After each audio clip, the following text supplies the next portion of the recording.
maybe just tell everyone who you are, how you came to, doing about composting and what you do and maybe some of the programs that you offer. Okay, so hi everybody, I'm Nikita, based in Trinidad. I run this really cool page called Agro. So basically what we do is we try to encourage people to grow more of their own food. And with that, we wanted to be more sustainable in the little space we had. I started getting into composting. I have 4 very large compost bins, and I compost about 20 gallons of green waste at home, along with some earthworms. And basically what we try to do is just spread the information and get more people growing their own food.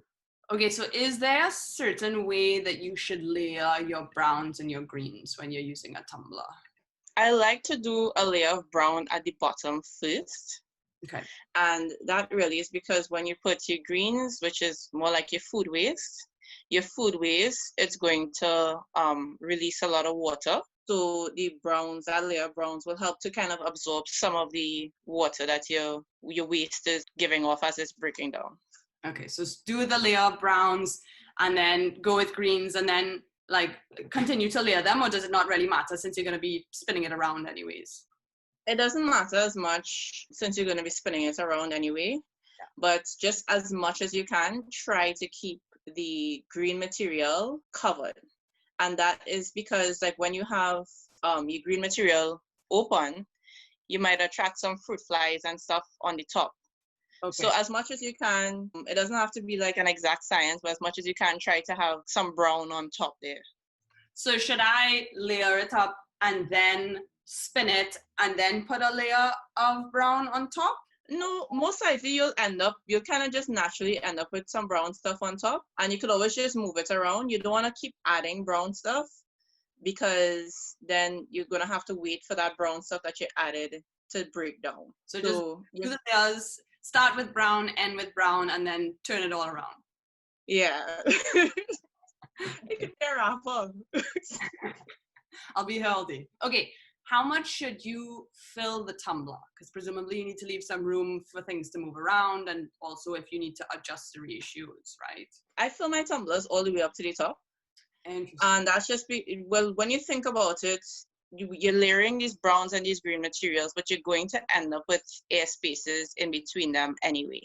Okay. So you don't want to try to compress your waste at all, because you need the airflow in between, but you can fill it all the way to the top. As it breaks down, the amount in the bin will get smaller and smaller and smaller.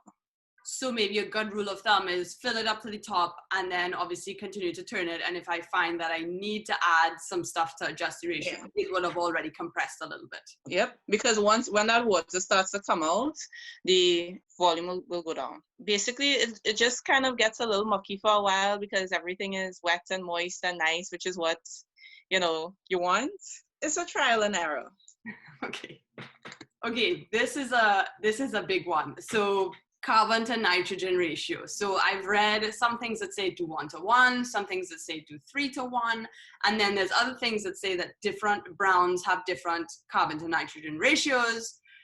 Then that just blows my mind, because then how the hell are you supposed to figure that out? So what is the ratio with a compost tumbler? Everything that you're going to put in there has a certain amount of carbon and a certain amount of nitrogen. Because when you think about it, everything that is alive, has ever been alive, is made up of carbon. There's not an exact ratio. So I could probably direct you to a website where you can put in your material and find out what the carbon-nitrogen ratio is. But then everything is going to be slightly different. So if you're using coffee grounds versus if you're putting in apples, it's a home composting system. You don't have to be super, super exact. I typically will put in the same amount of browns and greens in mine and just look and see how it goes. So if it is too wet, you'll know, because you'll actually be able to squeeze your compost and water will be able to come out. You just turn the bin to the side, let the water come out. If you start to get a smell that smells kind of like ammonia-y, it means you have too much green, so you add some brown material to that. And you just kind of figure it out as you go. Composting is practice. So the more you practice, you'll be like, okay, I need to do this, I need to do that. Right. and you kind of just get the hang of it. Nature doesn't require you to be perfect. My mind is telling me that I must do this perfectly. You don't understand how much research I've done in the past 2 weeks, even just leading up to, am I going to buy this thing, you know? I guess I'm more forgiving with myself because I've made so many mistakes. As long as you try, you fail, you try, you fail, it kind of goes there. Yeah. Gets better. So one of the things I did want to suggest, I brought this, you get is one of these. This might ease your fears a little bit. So this is a thermometer for your compost bin. It will tell you, it has some stuff in here with active, hot, you seeing it? Yeah, it's a little bit blurry, but I see the different shades of the green. So that will help you know where you are with your composting. So basically it's a long pin and you just stick it in the middle of your tumbler. So you'll basically know if it's heating up and how much it's heating up. So if you have between like 40 to 60 degrees Fahrenheit, your compost has gotten hot and you can tin it. So this will also help if you're not quite sure if your compost is breaking down or not. Okay. You can just stick this in and say, well, okay, this is the temperature. This is what the bacteria is doing now. So you don't want to turn it until it reaches to a certain temperature? So what I found to be best is you wait until it heats up and then you can kind of tin it. So if it gets above 160 Fahrenheit, which is unlikely in a small bin, but if it gets above 160, it means that the thermophilic bacteria, the bacteria that likes heat, will start to break down. As in they'll start to die? Yeah, they'll start to die because it's too hot. And then if you're putting stuff in there, you might be like, I put enough brown and green, and you take the thermometer and you stick it in and you realize your bin isn't heating up. Then you know, hey, this isn't heating up. I probably didn't put enough green material. Okay. Yeah, I should add some more green material. So this, I think, helps, especially when you're now starting, and it will help alleviate some of your fears. And if your stuff is actually breaking down and it's not really expensive, it's like 20 US. Can you use a regular cooking thermometer? Yeah, as long as you have the temperature range on the thermometer.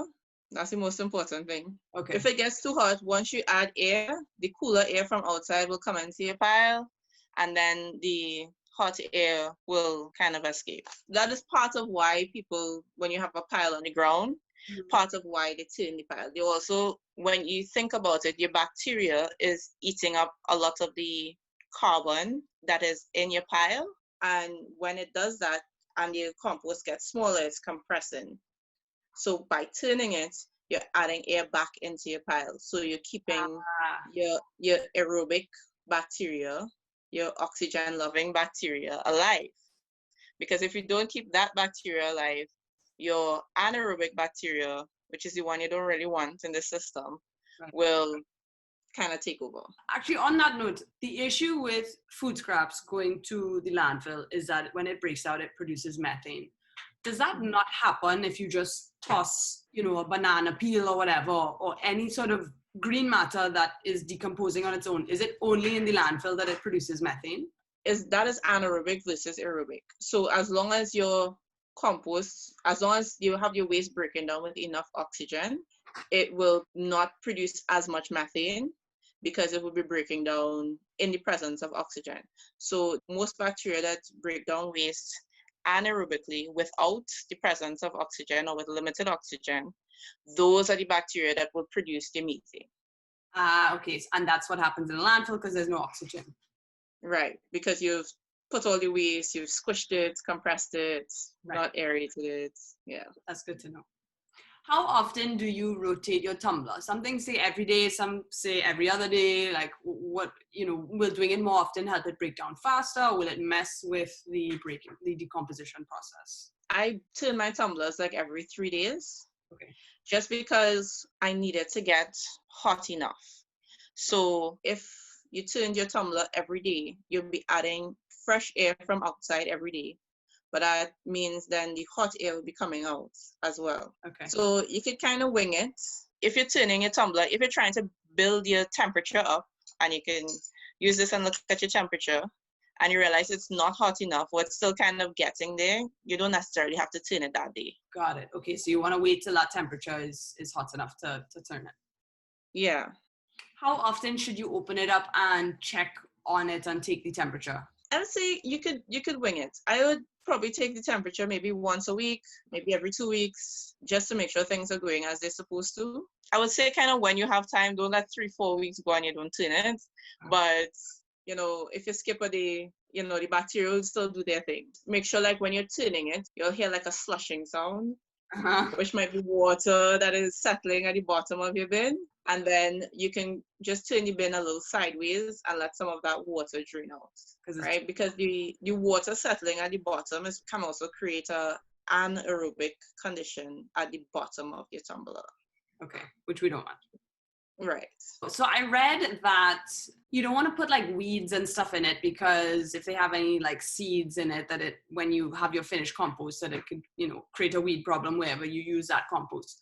So when I'm like picking up, like in the backyard of my building, there's like twigs and leaves and stuff that are on the ground, and every now and then there's like a green weed coming out. So should I be like very wary of picking up those little weeds? You should try not to pick up the weeds. And that is really because it's harder to get that temperature up to between 140 and 160 in a tumbler as opposed to a commercial composting facility. So like a commercial composting facility would be able to handle weed seeds, they'd probably be able to handle a certain amount of meat and that kind of stuff because they can get those temperatures up because they have a huge pile.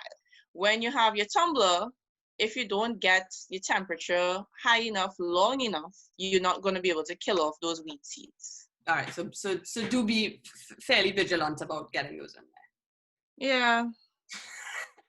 This is funny because I can tell also just from knowing you that you're like, yeah, just more relaxed about it, and I'm like, but tell me what to do. That's what me. You're talking to somebody that started a worm bin and killed all of the worms at least 4 times. So I've embraced failure.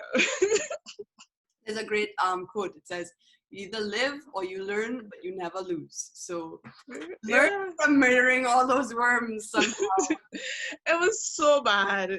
When collecting things like twigs, so I have these twigs that are very, very thin but quite long. Should I be breaking them up or does it not matter? Yeah, so essentially you want to break up your waste as small as possible, and that will increase the surface area and allow your bacteria to work on a larger surface. Yeah, so if you can just break them up by hand, they'll break down a little bit faster in your bin. If I have like a bunch of old soil that I think is kind of doesn't have any nutrients in it, can I toss some of it in to kind of slowly turn that crappy soil into good compost? Or well, you'll just basically turn the crappy soil into not so crappy soil because your compost and your soil is slightly different. Compost isn't soil. So soil is formed from the breakdown of rocks in the environment. You might have soil like here we have very clay soil, you might have sandy soil, you might have different soil types. But compost is the actual organic matter that is part of the soil. So if you put in soil in there, most likely what will happen is the soil, regardless of the type, will start to absorb some of that carbon, some of that organic matter. It probably won't make that much of a difference if you add it in there. But if you just finished your compost and you mixed your soil in with that, then that works also. So you wouldn't, like, if you were planting a plant or whatever in a pot, you wouldn't just plant it with compost. You would do it with soil mixed with compost. Yeah.